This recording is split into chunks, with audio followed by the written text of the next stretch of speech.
ফিলিস্তিনের অধিকৃত পশ্চিম তীরের জেনিনে হজযাত্রী বহনকারী একটি বাসে হামলা চালিয়েছে দখলদার ইসরায়েলি সেনারা। বাসটি জেনিন গভর্নরেট ভবনের সামনে অপেক্ষমান অবস্থায় ছিল এবং তাতে থাকা হজযাত্রীরা কারাম সীমান্ত পাড়ি দিয়ে জর্ডান হয়ে সৌদি আরবে হজ পালনে যাওয়ার প্রস্তুতি নিচ্ছিলেন। ৩১ মে শনিবার জেনিন শহরের বিভিন্ন এলাকায় চালানো অভিযানের সময় এই হামলার ঘটনা ঘটে।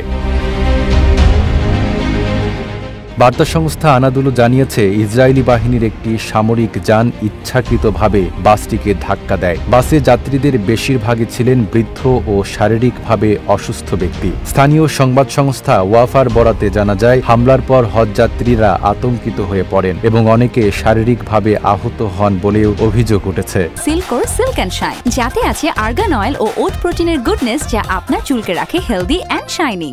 জেনিনের deputy governor Mansour Al Saadi এই ঘটনার তীব্র নিন্দা জানিয়ে বলেন, এটি ছিল সম্পূর্ণ ইচ্ছাকৃত হামলা, যা সরাসরি অসহায় যাত্রীদের লক্ষ্য করে করা হয়েছে। তিনি আরও বলেন, এই হামলা শুধু মানবিক অধিকার লঙ্ঘনই নয়, বরং ধর্মীয় স্বাধীনতাকেও পদদলিত করেছে দখলদাররা।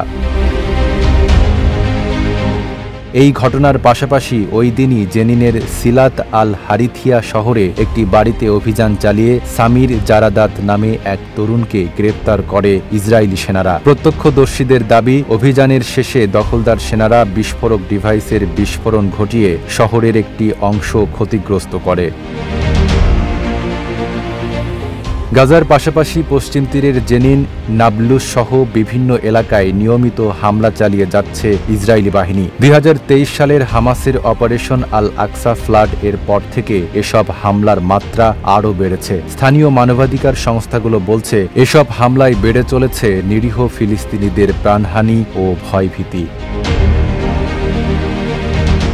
নাইম আরাবি, ঢাকা পোস্ট।